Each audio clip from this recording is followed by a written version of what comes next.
ചരിത്രത്തിൽ ആദ്യമായി ഇന്ത്യയുടെ ഒരു യുദ്ധവിമാനം നിർമ്മിക്കാൻ വേണ്ടി പോകുന്നത് ഒരു സ്വകാര്യ കമ്പനിയാണ്. അതിൽ HAL ഇല്ല എന്നൊരു ഞെട്ടിപ്പിക്കുന്ന റിപ്പോർട്ടുകളാണ് പുറത്തു വരുന്നത്.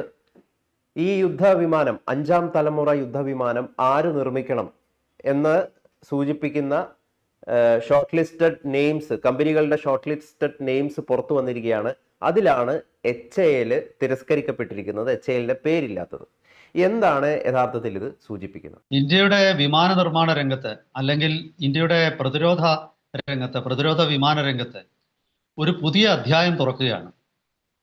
ഈ ഇന്ത്യയുടെ പ്രതിരോധ മേഖലയിലുള്ള സർവ്വ യുദ്ധവിമാനങ്ങൾ നിർമ്മിക്കുന്നത് അത് ലൈസൻസോടുകൂടി Su-30 MKI അല്ലെങ്കിൽ ഇപ്പോൾ റഫാലല്ല, റഫാൽ പൂർണ്ണമായിട്ട് HAL അല്ല, അതുപോലെ തന്നെ തേജസ് MK-1A, തേജസ് MK-2 ഇതൊക്കെ നിർമ്മിച്ച് ഇതുവരെയും ഇന്ത്യയിലെല്ലാം നിർമ്മിച്ചിരുന്നത് ഹിന്ദുസ്ഥാൻ എയറോനോട്ടിക്സ് ലിമിറ്റഡ് എന്ന പൊതുമേഖലാ കമ്പനിയാണ്. പക്ഷേ ഇന്ത്യ ഇനി നിർമ്മിക്കാൻ പോകുന്ന 5ാം തലമുറ യുദ്ധവിമാനമായ AMCA അത് നിർമ്മിക്കാനുള്ള കമ്പനികളെ ഷോർട്ട് ലിസ്റ്റ് ചെയ്യാനായിട്ട് സർക്കാർ ഒരു എക്സ്പ്രഷൻ ഓഫ് ഇൻട്രസ്റ്റ് എന്ന് പറയുന്നത് ക്ഷണിച്ചു.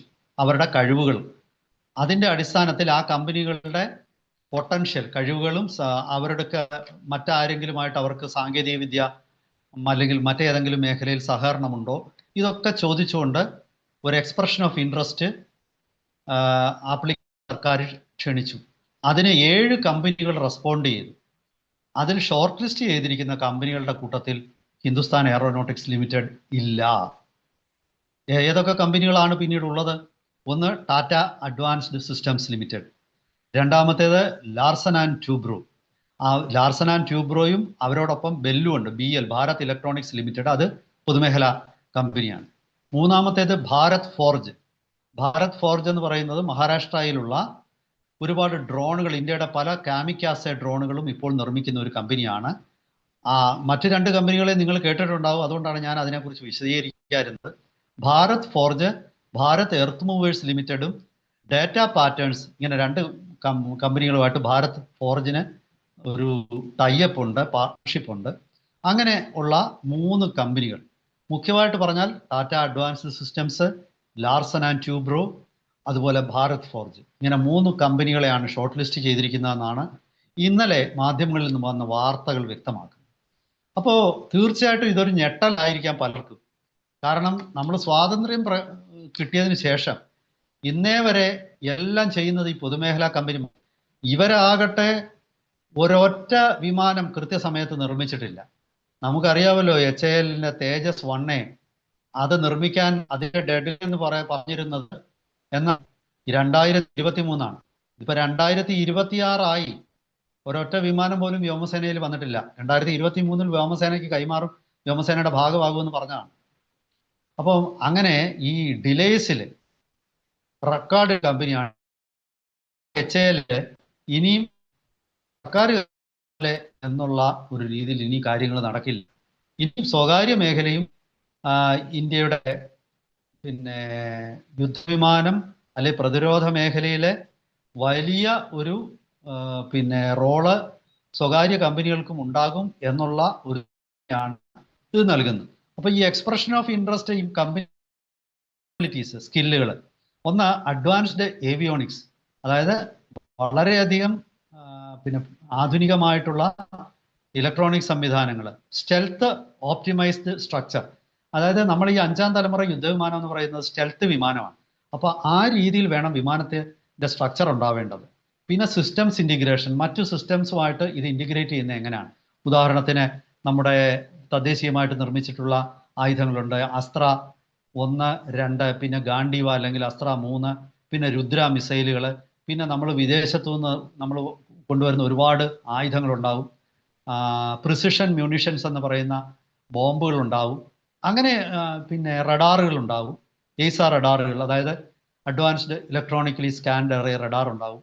ഇങ്ങനെയുള്ള എല്ലാ കാര്യങ്ങളും ഈ സിസ്റ്റവുമായിട്ട് ഇൻറ്റിഗ്രേറ്റ് ചെയ്യാനുള്ള അവരുടെ ഒരു മികവ് അതും കണക്കിലെടുത്തു. പിന്നെ ഫ്ലൈറ്റ് ട്രെയിനിങ് ടെസ്റ്റിംഗ് സർട്ടിഫിക്കേഷൻസ്, പിന്നെ അതുപോലെ പ്രൊഡക്ഷൻ സ്കെയിലബിലിറ്റി, ഇപ്പൊ ഉദാഹരണത്തിന് ഈ വർഷം 12 വിമാനങ്ങൾ ഉണ്ടാക്കാമെന്നായിരിക്കും ആദ്യം ഉറപ്പ് കൊടുക്കുന്നത്. പക്ഷേ പെട്ടെന്ന് വ്യോമസേന പറയുകയാണ് ഞങ്ങൾക്ക് ഒരു 6 വിമാനവും കൂടി ഉണ്ടാക്കണം എന്ന് പറഞ്ഞാൽ ഒരു അടിയന്തര ഘട്ടത്തിലോ അല്ലെങ്കിൽ ഭാവിയിൽ നിർമ്മാണം കൂടണം, നമുക്ക് ഇത് എക്സ്പോർട്ട് ചെയ്യാൻ ഒരു അവസരം വന്നു, അങ്ങനെയെങ്കിൽ ഇത് പിന്നെ നിർമ്മാണം വർദ്ധിപ്പിക്കാനുള്ള ഒരു കപ്പാസിറ്റി ഉണ്ടോ, ഇതും പരിഗണിക്കും.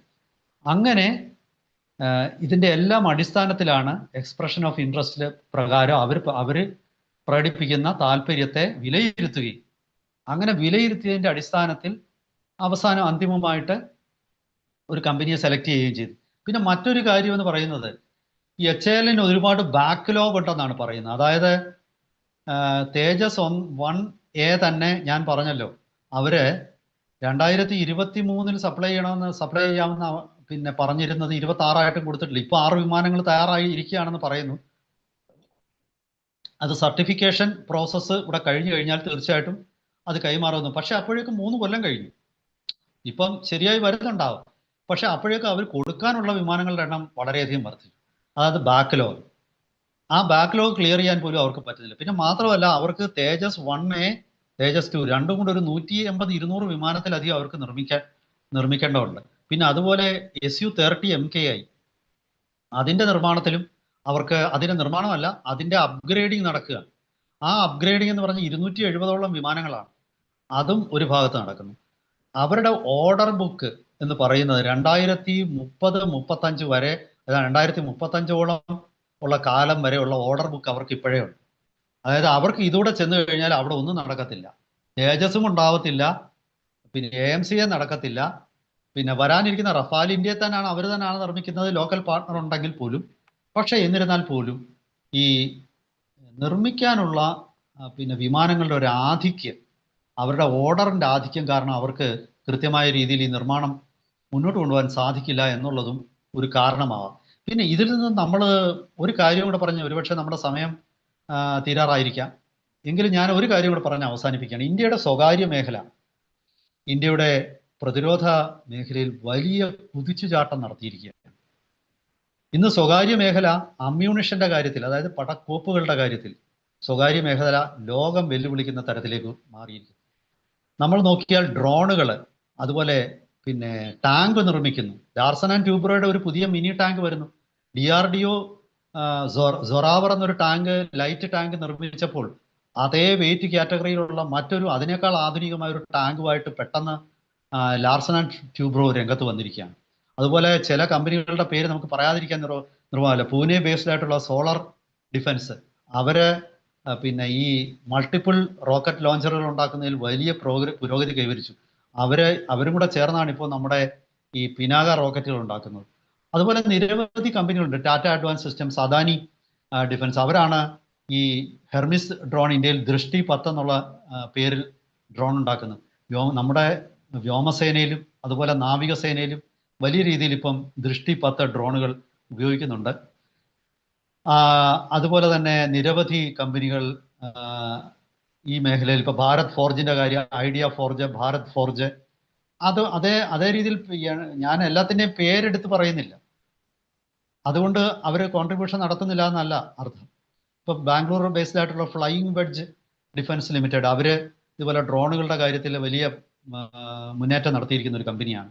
എന്തായാലും ശരി, വരും കാലങ്ങളിൽ സ്വകാര്യ മേഖലയുടെ ഒരു മത്സരം നേരിടാതെ ഇന്ത്യയിലെ പൊതുമേഖലാ കമ്പനികൾക്ക് ഇനി നിലനിൽപ്പില്ല. ഡിഫൻസ് ഇനി ആരുടെയും കുത്തകയല്ല. അത് ഈ മിടുക്കന്മാർ ആരാണ് നല്ല രീതിയിൽ ഡെഡ് ലൈൻ ഉള്ളിൽ നിന്നുകൊണ്ട് നിർമ്മിക്കുന്നത്, അവർക്ക് കോൺട്രാക്റ്റ്. ഡെഡ് ലൈനുകൾ ഇനി മുതൽ ഇന്ത്യയിൽ പാലിക്കപ്പെടും.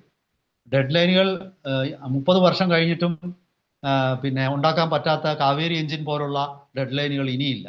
കാരണം നഷ്ടം ഉണ്ടാക്കിയില്ലെങ്കിൽ സ്വകാര്യ മേഖലയ്ക്കായിരിക്കും, അവരൊരിക്കലും അതിന് തയ്യാറാവില്ല.